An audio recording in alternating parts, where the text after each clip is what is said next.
सारा दिन साड़ी बस मैं सोच रहा हूँ हम लोग बेइज्जती करके छोड़ें। तो ये वाले रंग से लगता ना तुम्हारे। हाँ वो अंगूठे से लगा रही हूँ। गलती कर रही है। हाँ उसको किसी ने करेक्ट किया, सही कर रही है। और हल्का सा निकाल लो। कितना उठाएं? अच्छा ये जगह बाहर से है। इसी के साथ मैं हमारी मित्र श्रुति से निवेदन करूंगा कि वो डॉक्टर रत्नातो मिश्रा मैम को पुष्प भेंट करें। इसके बाद पलक यादव जी से मैं विनती करूंगा कि वो श्री स्वयं प्रकाश अवस्थी जी को पुष्प भेंट करें।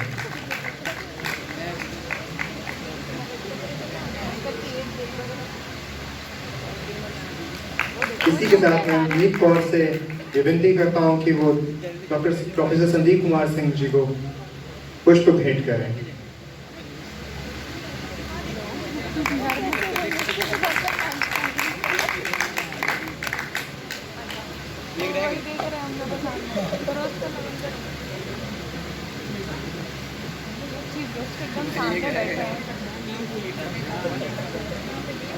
उनका सम्मान करें।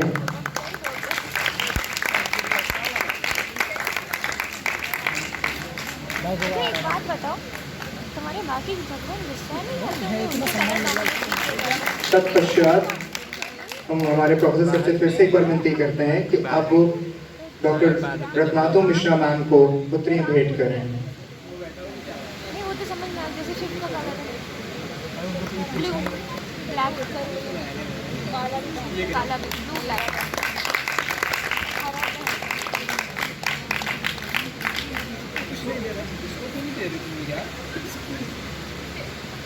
के अनुसार, चूंकि आज हम लोग अपनी सभ्यता की एक बहुत ही पावन पुस्तक की सेलिब्रेशन में यानी उस आयोजन में हम लोग आज खड़े हैं, तो इसके बारे में वैसे तो हम सब आप सबसे मिल चुके हैं, परंतु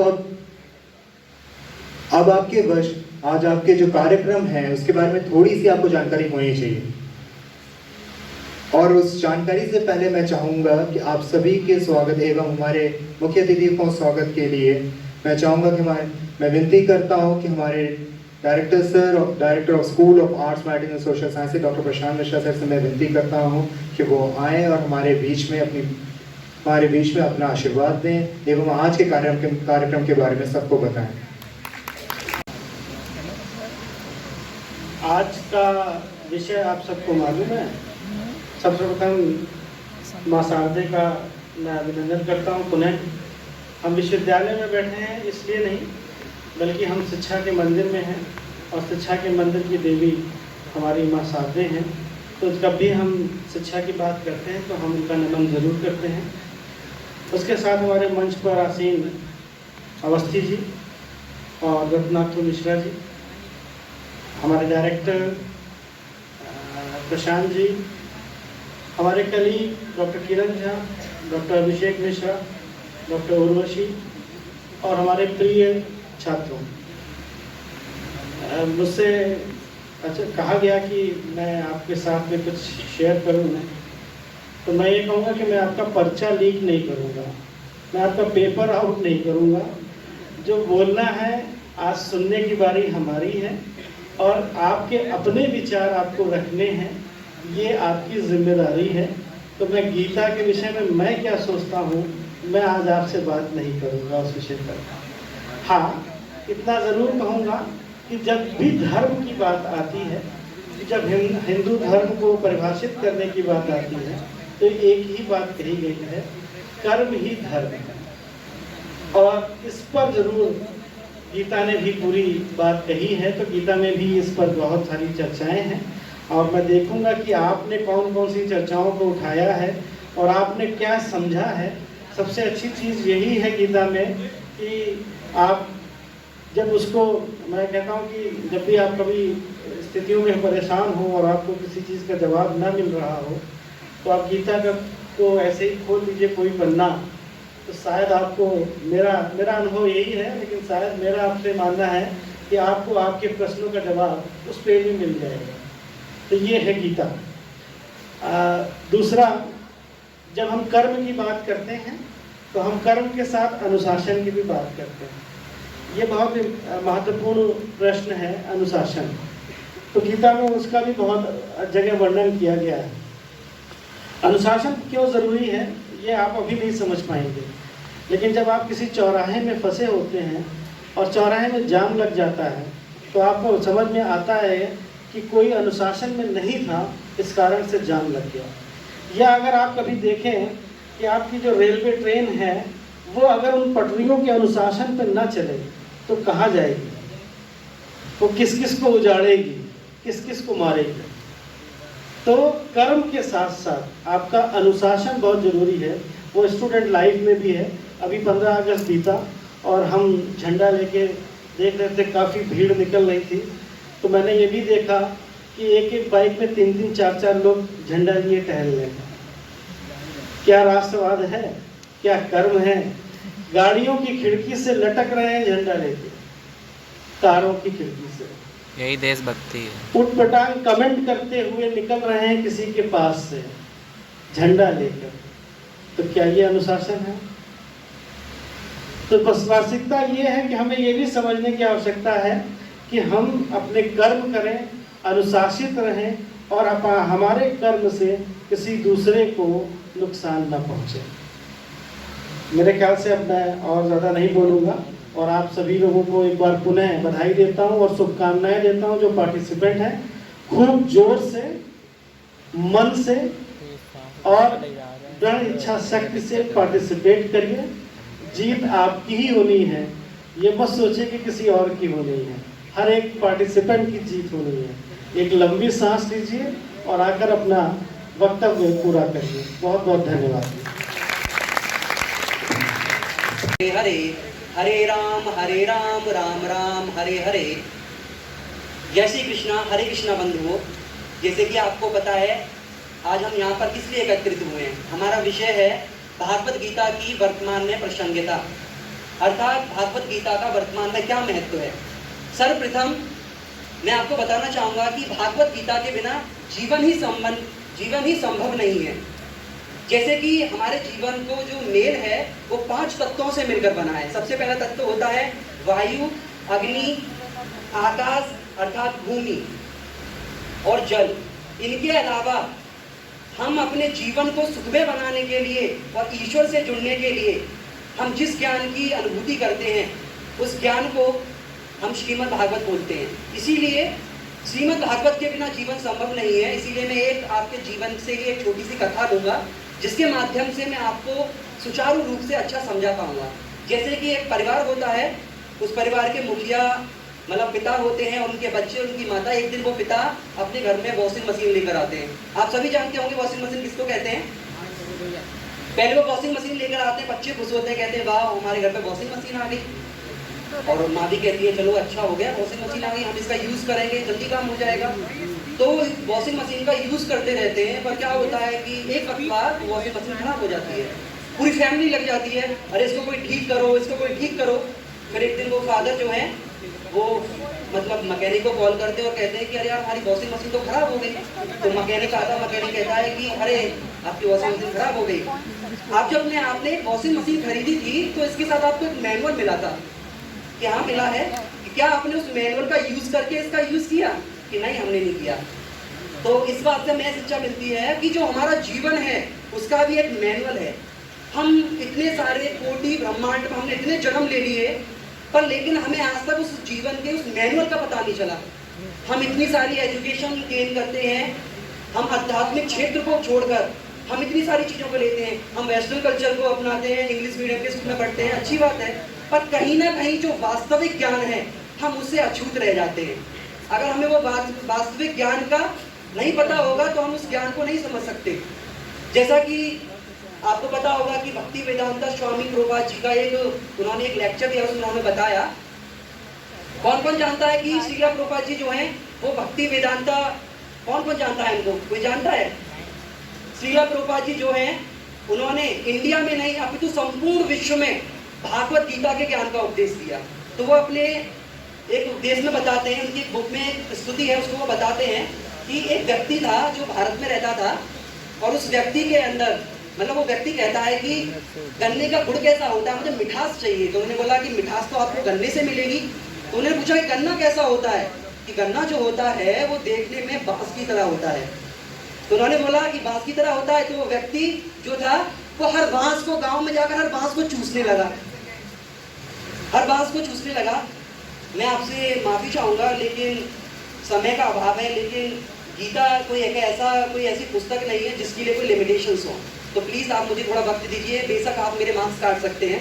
तो अगर आपको सही लगता है तो मैं अपनी बात को सुचारू रूप से शुरू कर सकता हूँ, अन्यथा मैं यहाँ पर विराम कर सकता हूँ। कृष्णा हरे कृष्णा, हरे कृष्णा, कृष्णा कृष्णा हरे हरे, हरे राम राम राम हरे हरे। इसके पीछे में आपको एक छोटा सा श्लोक है, उसको श्लोक को मैं बोलना चाहूंगा। छोटा सा श्लोक है, युक्ताहार विहारस्य युक्त चेष्टा कर्मसु युक्त प्रसन्नस्य वेदत योगा भवति। अर्थात जो व्यक्ति सोने में, खाने में, अर्थात अपने काम में नियमित रहता है, उस व्यक्ति को योग अवस्था की प्राप्ति होती है। अर्थात योग अवस्था का मतलब जो हमारा जीवन है वो एक योगी का जीवन है। हम छात्र हैं तो हमारा जीवन योगी का है, तो इसीलिए हमारी कुछ लिमिटेशंस होती हैं। हमें उस नियम के अकॉर्डिंग चलना चाहिए। जो ज़्यादा खाता है या फिर ज़्यादा सोता है, या फिर कम खाता है या फिर कम सोता है, वो व्यक्ति कभी जीवन में योगी नहीं बन सकता। तो एक इसमें थोड़ा सा उपदेश आता है, थोड़ा सा बताना चाहूँगा कि अर्जुन ने बोला भगवान से कि जब ऐसा संभव है तो आप मुझे ये बताइए कि ऐसा हम संभव कैसे कर सकते हैं। उन्होंने बोला, लास्ट श्लोक रह गया है, उन्होंने बोला कि अगर आपको अपने जीवन में नियमित रहना है तो आपको क्या करना पड़ेगा, आपको कृष्ण भावनामृत में अग्रसर होना पड़ेगा। कृष्ण भावनामृत का मतलब होता है कि कृष्ण में अपने आप को समझना। जो व्यक्ति कभी भी, मुझे माफ कीजिएगा लेकिन मैं आपसे बहुत ही ज़्यादा क्षमा प्रार्थी हूँ, लेकिन गीता कोई ऐसा विषय नहीं है जो कि एक लिमिटेशन पे पूरा होता है। तो मुझे माफ कीजिए, मैं आपका बहुत ही ज़्यादा आभार व्यक्त करता हूँ और मैं क्षमा प्रार्थी हूँ। हरे कृष्ण। आप सभी को मेरा सादर प्रणाम। मैं इसे अपना भाग्य समझती हूँ कि आप जैसे विद्वानों के सामने मुझे अपने वचन रखने का अवसर प्रदान किया गया।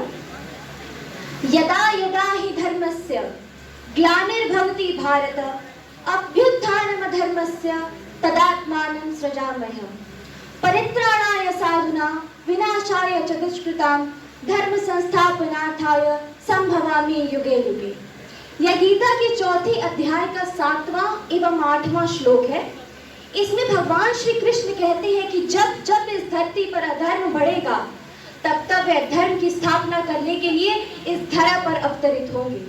परित्राणाय साधुना अर्थात साधु संतों की रक्षा के लिए, इस मानव जनजीवन के हितार्थ के लिए एवं पाप को नष्ट करने के लिए इस धरती पर जन्म लेंगे एवं धर्म की स्थापना करेंगे। कम शब्दों में यदि कहा जाए तो गीता सभी प्रश्नों का उत्तर है।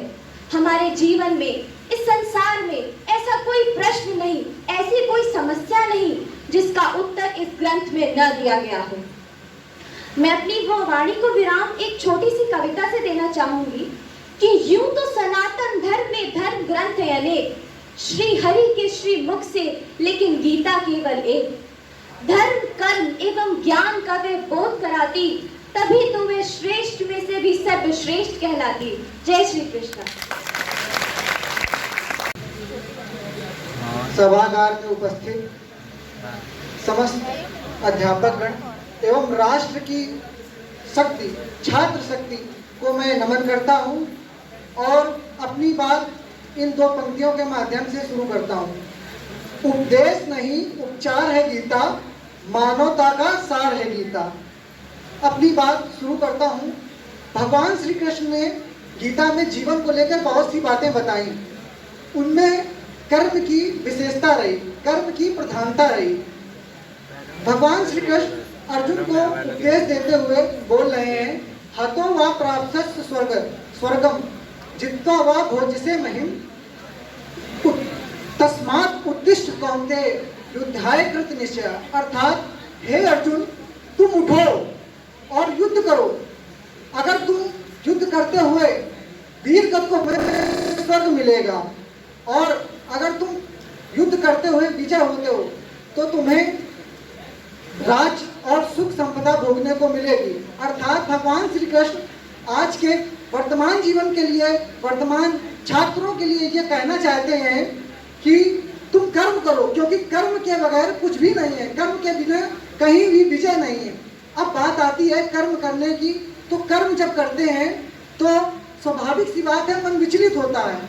जब मन विचलित होता है तो जब अर्जुन भगवान से पूछते हैं हे प्रभु जब हमारा मन विचलित हो तब क्या करना चाहिए, तो भगवान कहते हैं कि जब मन विचलित हो ऐसी परिस्थिति में हमारा मन जो वश में किया जा सकता है वो कठिन तप और वैराग्य के द्वारा ही किया जा सकता है। मैं अपनी बात यही समाप्त करता हूँ। धन्यवाद। विष्णु वृक्ता द्विनिस्वतम, इसका अर्थात मतलब है कि जो गंगा जल होता है वो बहुत महत्वपूर्ण है। जो गंगा जल का पान करता है उसे मुक्ति मिलती है, पर उसके बारे में क्या किया जाए, क्या कहा जाए, जो श्रीमद् भागवत का अमृत पान करता है।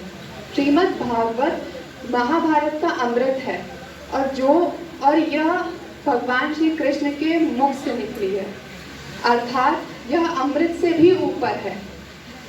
भगवान श्री कृष्ण के मुख से निकली हुई गंगा, भगवान श्री कृष्ण के मुख से निकली हुई गीता और भगवान श्री कृष्ण के चरण कमलों से निकली हुई गंगा, निसंदेह भगवान के मुख और चरणों में कोई अंतर नहीं है। लेकिन देखा जाए तो निष्पक्ष से हम पाएंगे कि भगवत गीता गंगा जल से भी अधिक महत्वपूर्ण है। भगवान कहते हैं कि कर्म करो, पर कर्म कैसे करना है, अधर्म क्या है, इन सबका ज्ञान भगवत गीता में देती है। धन्यवाद।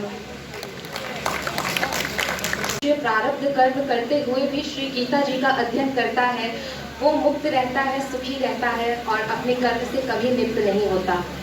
माननीय आदरणीय लोगों को मेरा प्रणाम। मेरा नाम स्नेहा तिवारी है और मैं PhD ऑनर्स एग्रीकल्चर की छात्रा हूँ।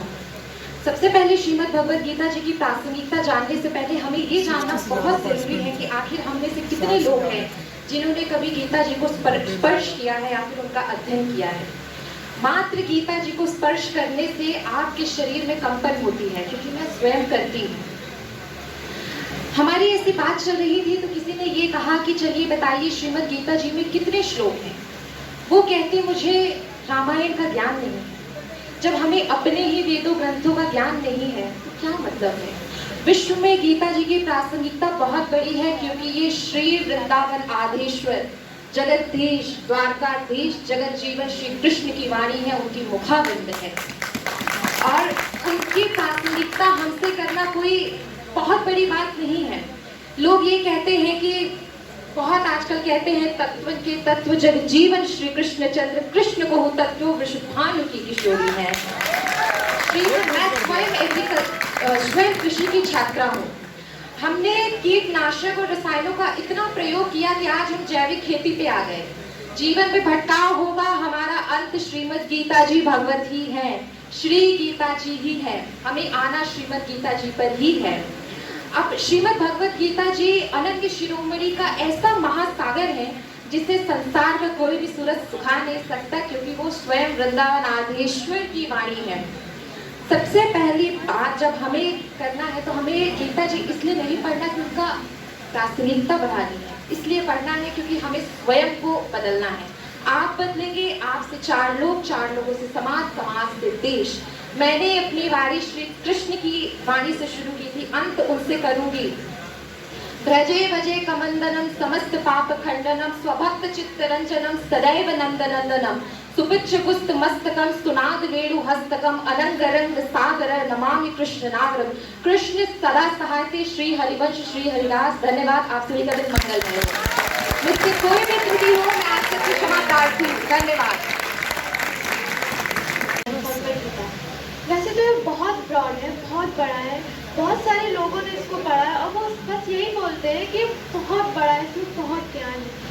तो क्योंकि ये इतना बड़ा है, मैं इसको इतना ज़्यादा एक्सप्लेन नहीं कर सकती हूँ। बट जो यहाँ पर हमारे जो कॉम्पिटिटर्स हैं या फिर जो फेलो कंटेस्टेंट हैं, उन्होंने भी बताया कि जो सारी मुसीबतें या जो भी हमारे मन में होता है वो सारा माइंड का खेल होता है, सारा दिमाग होता है।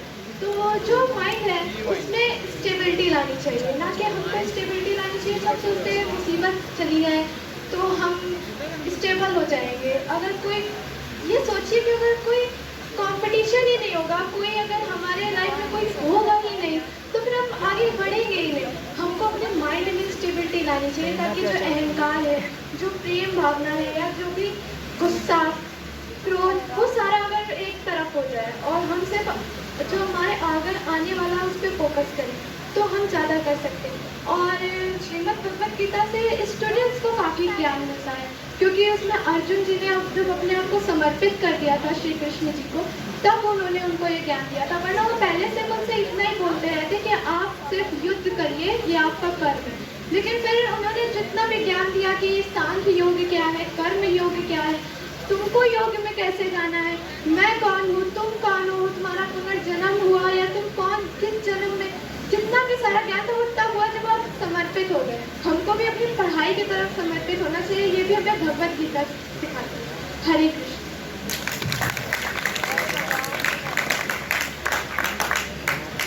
धन्यवाद कनिष्का। अगले प्रतिभागी हैं Satyam Verma, B Tech CSC AI.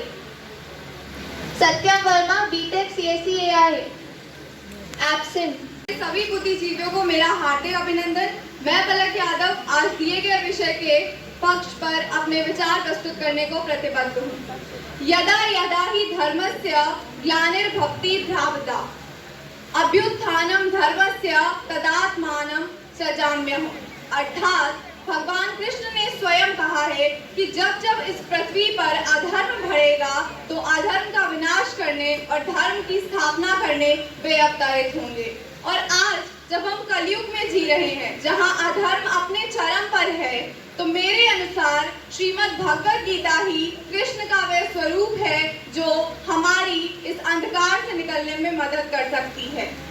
Bhagavad Gita की प्रासंगिकता की बात करें तो यह श्री कृष्ण के युग से पहले भी प्रासंगिक थी, क्योंकि हमें यह राम के आचरण में भी दिखाई दी है, और यह श्री कृष्ण के युग के बाद भी प्रासंगिक है, क्योंकि भगवत गीता हर उस व्यक्ति के लिए प्रासंगिक है जिसके दिमाग में एक युद्ध क्षेत्र बन रहा हो, वह अपनी बेचैनियों, परेशानियों, भ्रमों से लड़ रहा हो। और यह इसका संबंध आज के समाज से सीधा है, क्योंकि आज के समाज में हर व्यक्ति निर्लक्ष्य घूम रहा है। आज हमने जन्म तो ले लिया, लेकिन हम यही नहीं जानते कि हमारा इस पृथ्वी पर आने का लक्ष्य क्या है, कर्तव्य क्या है, कौन सा क्षेत्र है जिसमें हमारी प्रतिभा है। और इसका मैं छात्रों से जरूर संबंध रखना चाहूंगी। भगवत गीता के दूसरे अध्याय का 47वां श्लोक है, कर्मण्यवाधिकारस्ते मा फलेषु कदाचन। अर्थात हमारे नियंत्रण में सदैव ही कर्म होता है, फल नहीं। इसलिए हमें सदैव ही कर्म की चिंता करनी चाहिए, कभी भी फल को अपने कर्म का कारक नहीं बनाना चाहिए। और इसका संबंध उन छात्रों से है जो आज 2-3 बार किसी भी प्रतियोगी परीक्षा में असफल होने के बाद स्वयं को आत्महत्या की दहलीज पर लाकर खड़ा कर देते हैं। क्या हमें गीता से यह नहीं सीखना चाहिए कि हमें सिर्फ और सिर्फ कर्म पर ध्यान देना है, फल पर बिल्कुल भी नहीं। गीता की प्रासंगिकता की बात करें तो स्वयं खेल सम्राट सचिन तेंदुलकर जी ने कहा है कि गीता उन्हें हर समस्या का ऐसा समाधान देती है कि वे उसके छोटे प्रारूप को सदैव अपने साथ रखते हैं, क्योंकि वे उसके कुछ पन्ने उलटकर देखते हैं और उन्हें अपनी समस्या का समाधान मिल जाता है। अंत में मैं अपने शब्दों को विराम देते हुए इतना ही कहूंगी कि गीता एक ऐसा इत्र है जिसे जिसकी जितनी बूंदें हम अपने जीवन पर छिड़केंगे, हमारा जीवन उतना ही सुगंधित हो उठेगा। धन्यवाद। जय श्री कृष्ण। हुए हैं तो मैं आपको से अपने कुछ विचार व्यक्त करना चाहती हूँ जो मैंने निजी जीवन में भगवत गीता को अपने ऊपर अपनाकर देखे हैं।